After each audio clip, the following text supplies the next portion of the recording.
사람들은요, 스토리를 가지고 살아가요. 대부분의 스토리는요, 사람들과의 관계 속에서 일어나게 되어 있어요. 앞에 있는 목사님하고 관계가 없으면 할 말이 없는 거죠. 그러나 관계가 생기면 이런 사람이야, 저런 사람이야 라고 하는 판단이 든다는 거예요. 내가 어떻게 생각하느냐는 그 사람을 볼 때 그 사람과의 관계 속에서 어떻게 반응할 것이고 살아갈 건지에 대한 아주 중요한 역할을 하기 때문에 이 질문은 굉장히 중요해요. 어느 날 예수님께서 제자들에게 물어보셨어요. 사람들이 나를 누구라고 하느냐? 그랬더니 제자들이 이렇게 말하는 거예요. 사람들은요, 세례 요한이나 엘리야나 예레미야나 혹은 선지자들 중에 한 사람이라고 말하고 있어요. 그랬더니 예수님께 또다시 묻는 거예요. 그렇다면 너희들은 나를 누구라고 말하느냐? 그러니까 베드로가 대답을 하는 거죠. 주는 그리스도시요 살아계신 하나님의 아들이십니다. 엄청난 고백을 한 거예요. 이 고백을 들은 예수님의 마음이 기뻤습니다. 그래서 예수님은 베드로를 축복하십니다. 그리고 놀라운 약속을 해주시는 거예요. 내가 이 반석 위에 내 교회를 세우겠다. 예수님이 만약에 이 땅의 선생님들 중에 한 사람이라고 하는 정도의 인식이었다면 그냥 추억의 한켠에 남겨두고 그냥 잊혀져 가면 될 일입니다. 예수님과 제자들 사이에 스토리가 있었어요. 3년이라고 하는 시간 동안 관계가 있었어요. 구원자이시고 메시아라고 하는 인식이, 주님이라고 하는 인식이 받아들여질 때 제자들은 달라지게 되어 있는 거예요. 그래서 주님과의 스토리가 굉장히 중요해요. 주님과의 그 관계성 속에서의 만들어가는 이야기가 굉장히 중요합니다. 나하고 상관없는 분이 아니라 내 인생 속에 들어오셔서 관계를 맺고 있는 그 주님이 굉장히 중요하다는 거예요. 만약에 그렇게 된다고 하면 주님을 위하여 헌신하게 될 것이고 주님을 위한 목표로 내 모든 것 다 팔아서 천국을 사게 되는 일들이 일어나게 된단 말이죠. 여러분 그 리즈 시절에 다 불렀던 찬양이잖아요. 천국은 마치. 그 가사 보면 땅 팔고 집 팔고 그다음 뭐 팔죠? 냉장고 팔아. 그 밭을 사고 말 거야. 그 밭에 뭐가 있어요? 보화가 있기 때문에요. 주님이시라고 하는 고백이 드려질 수 있다면 이분이 나의 인생의 주인이시라고 하는 것이 믿어진다면 태도는 달라질 수밖에 없는 거예요. 그래서 예수님은 아주 이 중요한 질문을 던지신 거예요. 너희들은 나를 누구라고 하느냐? 마침 베드로가 놀랍고도 적절한 대답을 했죠. 예수님께서 인류를 구원하시기 위해 이 세상에 오셨죠. 죽으셨다가 3일 만에 부활하셨습니다. 그리고 하늘로 올라가셨고요. 약속하신 성령을 보내주셨어요. 그 이후에 무슨 일이 일어나냐면 성령이 오셔서 각 사람 속에 들어가서 같은 꿈, 같은 비전, 같은 마음을 가지게 만드시는 거예요. 그렇게 해서 생겨난 것이 교회라고 하는 거예요. 같은 생각, 같은 마음, 같은 꿈을 꾸게 만든 사람들을 모아가지고 교회라고 하는 것이 생겨나도록 한 거죠. 고난과 부활, 그리고 승천하셔서 성령의 강림이, 성령이 다시 우리에게 내려오시는 일들이 있은 후에 교회가 생겨났어요. 이건 당연한 순서입니다. 부활하시고 승천하시고 성령이 오신 이후에 생겨난 교회. 그 교회에 우리가 지금 모여 있는 거거든요. 교회는 헬라어로 에클레시아라고 하는 말이에요. 정확히 이런 뜻입니다. 에크라는 말은 뭐뭐로부터, 그리고 뒷말은 부르다 라는 말이에요. 그럼 이거를 풀면 어떤 뜻이 될까요? 교회라고 하는 것은요, 이 세상에 살아가고 있는 거기로부터 하나님을 믿는 사람들, 예수 그리스도를 주로 고백하는 사람들을 불러내시는 그 사람들의 모임이 교회예요. 정확히 그런 의미가 있습니다. 세상에서 하나님 나라 백성으로 불러내신 거예요. 세상의 많은 사람들 중에 예수님을 주로 고백하는 그 사람들을 부르셔서 교회가 되게 하신 거란 말이죠. 세상에서 하나님 나라 백성으로 부름받은 자들의 공동체가 교회라고 하는 거예요. 에클레시아라고 하는 것은 우리가 지금 들어와 있는 이 건물에 초점이 있지 않아요. 이 건물 안에서 사도신경을 시작해가지고 특성도, 기도도 하고 특성도 하고 이런 순서를 가지고 있는 형식적인 거, 제도적인 거에 강조점이 있지 않아요. 이 안에 모여져 있는 여러분 한 사람 한 사람, 예수님을 주로 고백하는 그 한 사람 한 사람에 관심을 두고 있는 표현이 에클레시아라고 하는 말이에요. 건물로서의 교회에 초점이 있는 것이 아니라 예수님에 의해서 확립된 공동체, 예수님 때문에 생겨난 모임, 예수님으로 인하여 생겨난 공동체에 관심이 있는 거예요. 그래서 어디에 있든지 몇 명이 모이든지 어떤 형태인지 이것이 중요한 것이 아니라 부름받은 하나님 나라의 백성이 교회라고 하는 것에 강조점이 있어요. 이제 예수님께서요, 내 교회를 세우시겠다라고 말씀을 하세요. 그런데 어디에 세우시겠다 하시냐면 반석 위에 세우시겠다 말씀하세요. 흥미롭게도 베드로라고 하는 말은 페트로스라고 하는 헬라어 말인데 반석이라는 뜻입니다. 베드로라는 말이 반석이라는 뜻이에요. 언뜻 보기에는 신앙 고백을 했던 베드로 위에 교회를 세우겠다라고 하는 말처럼 들리죠. 그러나 이것은 베드로라고 하는 사람 위에 교회를 세우겠다라고 하는 말이 아니라 베드로, 반석이라고 하는 그 이름의 뜻을 가진 이가 고백한 신앙 고백 위에 교회를 세우시겠다라고 하는 거예요. 반석의 교회를 세우시겠다라고 하는 것은 믿음의 고백 위에 교회를 세우시겠다라고 하는 거예요. 이 고백이 무엇입니까? 읽어볼까요? 시작. 예수님이 그리스도 메시아이시고 살아계신 하나님의 아들이십니다. 이 고백 위에 교회를 세우시겠다라고 하는 거예요.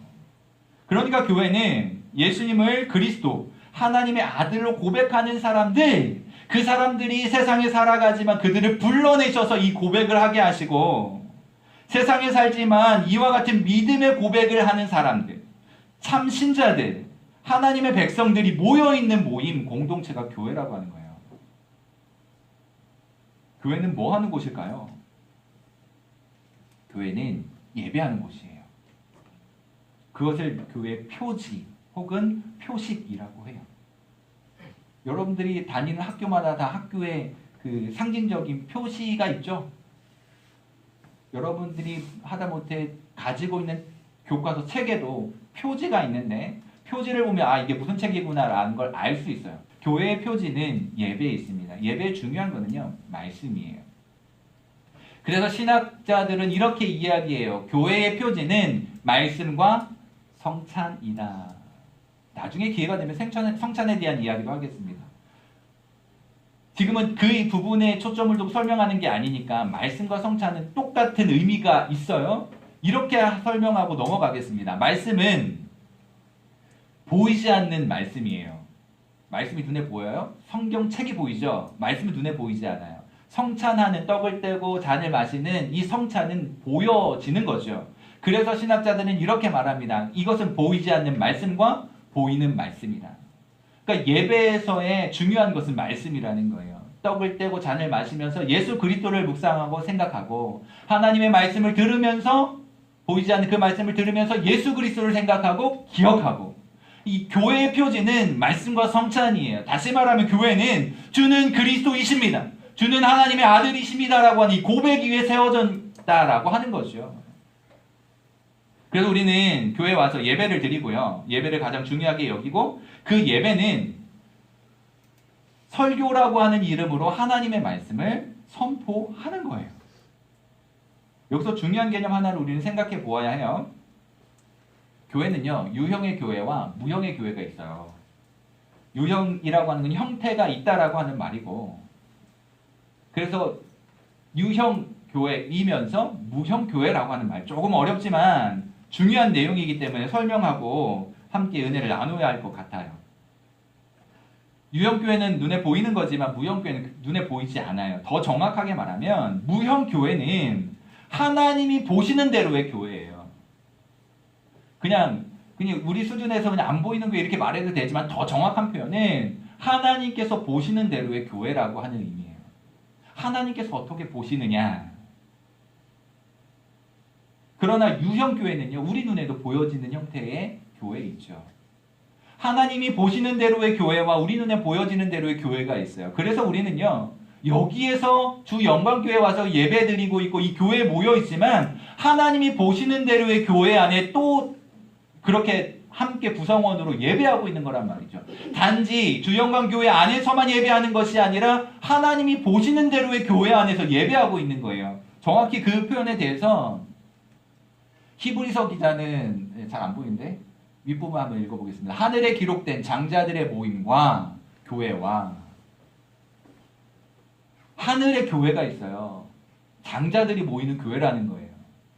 정확하게 말해서 이런 겁니다. 우리는 지금 주영광교회라고 하는 이 건물 안에 모여서 예배하지만 우리가 예수 그리스도를 주로 고백하고 예배하는 이 자리에서 예배할 때 우리는 하늘에 있는 장자들의 모임, 하늘의 교회에 소속된 자들로서 예배하고 있다는 거예요.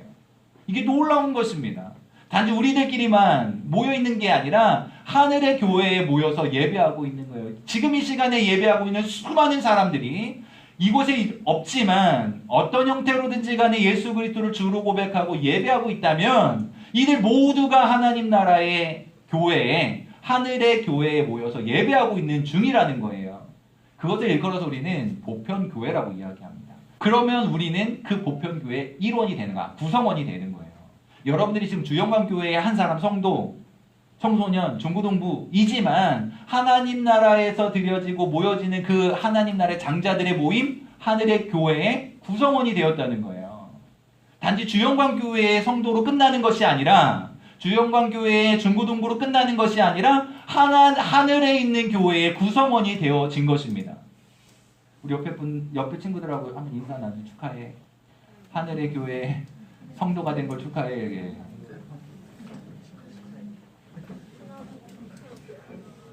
성경에서 교회라는 단어는요, 가정에서 모이는 아주 작은 규모로부터 한 지역의 큰 교회에 이르기까지 두루두루 사용되는 표현으로 교회라는 말을 쓰고 있어요.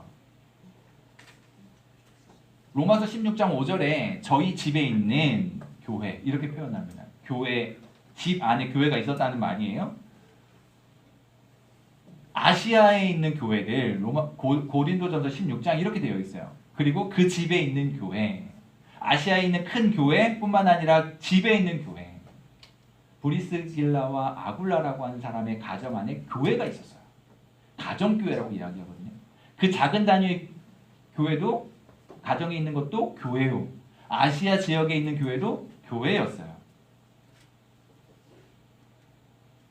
에베소서 5장에는 그리스도께서 교회를 사랑하시고, 여기서 말하는 교회를 사랑하셨다. 교회는 가정에 있는 교회일까요? 아시아에 있는 교회일까요? 주영광교회가 어떤 교회일까요?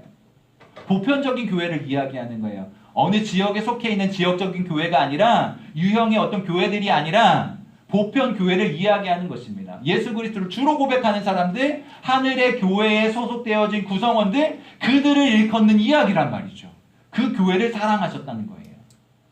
우리가 그 하늘의 교회의 구성원이 되어질 때 그 교회 안에 있는 우리를 주님께서 사랑하신다라고 하는 표현으로 될 수가 있는 거죠. 고린도전서 12장 이렇게 되어 있습니다. 하나님이 교회 중에 몇을 세우셨으니, 뒷부분은 사도, 선지자, 교사 이런 이야기도 쭉 있어요. 뒷부분을 일단 생략을 하고, 하나님이 교회 중에 몇을 세우셨다, 일꾼을 세우셨다는 말이에요. 목사님으로, 선생님으로, 장로님으로, 집사님으로, 권사님으로 이게 세웠다는 이야기예요. 그런데 여기 보세요. 사도는요, 그 당시 예수님의 12 제자를 사도라고 얘기했어요. 한 사람이 빠지죠. 그 사람 누구야? 예수님의 12 제자 중에 사도에서 빠지는 사람이 있어요. 그 사람 누굴까요? 예수님 판 사람. 예수님 누가 팔았죠? 저는 아닌데요. 저는 그런 일을 하지 않아요. 그러면 안 되고, 예수님을 판 사람 누구예요? 나라고요? 예, 그거는 이제 적용하고 큐티하면 나라고 하는 답이 나올 수 있지만, 그런 나눔이 나올 수 있지만, 예수님을 판 사람이 누굽니까? 가룟 유다. 그는 예수님의 제자 중에서 제외됐고 사도에서 제외됐어요. 그 사람 대신에 누가 들어갔는데 그 사람 이름은 나중에 이야기하도록 하고요. 그리고 나서 예수님을 직접 만나서 제자이지는 않았지만 예수님의 사도가 된 사람인데 그 사람이 사도 바울입니다. 이 사람들을 사도라고 이야기하거든요. 그런데 교회 중에 사도를 세웠다면 지금은 그런 사도들이 없잖아요. 그러니까 여기서 말하고 있는 교회는요, 지역교회를 이야기하는 것이 아니라 하늘의 교회, 장자들의 모임, 보편교회를 이야기하는 거란 말이죠. 그러니까 우리는 유형의 주 영광교회에 있지만 하늘의 교회의 구성원으로 살아가야 된다라는 말을 하고 싶은 거예요. 가정에서 작은 단위로 모이는 것도 교회요. 큰 지역에 큰 교회에 모이는 것도 교회요. 우리와 같이 주영광교회에 모여있는 것도 교회라는 거예요. 중요한 건 무엇입니까? 몇 사람이 모이느냐가 중요한 게 아니고 어디에서 모이느냐가 중요한 게 아니고 그 모임 속에 예수 그리스도가 계시고 말씀이 있다면 예배 드리고 있다면 그곳이 교회라고 하는 것입니다.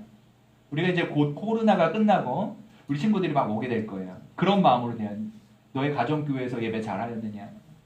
내가 있는 그곳에서 예배 잘하였느냐?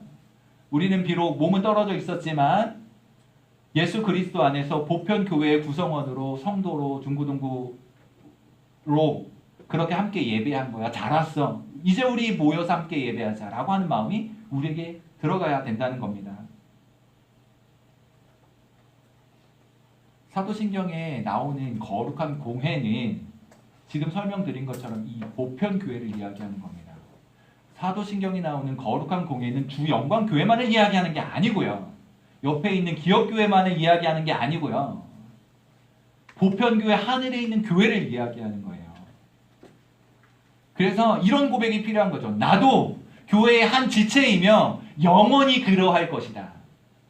단지 주영광교회의 한 구성원이 아니라 하늘에 있는 교회의 구성원으로 나도 한 사람이고 영원히 그럴 것이다 라고 하는 이 고백이 필요한 거예요. 그러면 우리의 신앙이 명쾌해집니다. 어디에 있든지 누구와 있든지가 중요한 것이 아니라 우리 안에 예수 그리스도가 주로 고백되어지는 모임 안에 있고 함께 예배할 수 있고 거기에서 하나님의 말씀을 들을 수 있다면 우리는 함께 하늘의 교회의 구성원으로 신앙생활하고 있는 거란 말이죠. 교회의 머리이신 그리스도 예수께 붙어 있는 모든 교회를 포괄하는 말이 거룩한 교회요, 보편교회라고 하는 말이에요. 형태나 시대, 문화 이런 것들은 다를지라도 고백은 동일한 거죠. 예수 그리스도를 중심으로 그 말씀을 듣는 모든 참된 교회, 하나의 교회가 되는 거예요. 이 모두가 보편교회에 속해 있는 겁니다. 그래서 나도 교회, 우리 같이 한번 읽어볼까요? 시작. 나도 교회의 한 지체이며 영원히 그러할 것을 여러분 이 믿음을 가지고 사셨으면 좋겠어요. 나도 교회의 한 지체이고 영원히 그럴 것이다. 이 믿음의 고백을 가지고 살아가야 합니다. 이 고백 안에 있는 모두가 거룩한 보편교회요 공예가 되는 거예요. 우리가 그리스도를 믿고 그의 말씀을 진리로 받고 은혜로 온전히 예배한다면 우리는 하늘의 교회에 속한 자, 보편교회에 속한 자들입니다. 우리가 예수 그리스도 온전히 고백하고 그렇게 예배한다면 우리는 하늘에 속한 자예요. 그러니 마음에 예수님을 품고 예배하는 것이 중요해요. 예수님의 마음을 품고 예배하는 것이 중요해요. 하나님의 말씀을 듣는 것이 중요합니다. 진심으로 예배할 수 있다면 있는 그 자리에서도 하늘 교회의 구성원으로 한 사람으로 온전한 예배자로 설 수 있는 거예요. 우리가 그런 예배자가 될 수 있었으면 좋겠습니다. 그런 예배자가 되어 보편교회를 드러내는 하나님의 영광을 드러내는 삶을 살아갈 수 있기를 바랍니다. 말씀이 선포되어지는 이 지역교회, 주영광교회에서 말씀을 실천하는 각자의 삶의 자리에서 보편교회를 드러내는 이런 거 있잖아요. 아, 제 주영광교회 다닌데 중고등부에 다닌데 그럼 주영광교회가 드러나죠. 뿐만 아니라 아, 제 교회 다니는 사람이어서 하나님 믿는 사람은 다르구나 라고 할 때 보편교회가 드러나는 거예요. 하나님의 영광이 드러나는 것입니다. 여러분들이 그런 삶을 살아가야 해요. 그래서 말씀이 선포되는 이 지역교회가 보편교회이고 말씀을 가슴에 새기고 말씀을 선포하며 사는 우리가 교회입니다. 우리가 교회입니다. 여러분들이 교회예요. 우리의 눈에는 건물이 보이는 거지만 그리고 사람들이 보이는 거지만 하나님의 말씀이 선포되고 구원의 감격, 죄 용서의 은총을 경험하고 하나님의 역사를 일으킬 수 있다면 거룩한 보편교회라고 하는 고백이 되는 것입니다. 교회는 하나님 나라가 아니라 하나님 나라를 형성하는 거예요. 하나님 나라를 드러내는 거예요. 여러분들이 이 하나님 나라를 드러내는 삶을 살아가실 수 있기를 바랍니다. 이런 교회 되어서 하나님 나라를 회복하고 믿음으로 살아가는 우리 모든 친구들, 청소년들, 선생님들 다 되실 수 있기를 바랍니다.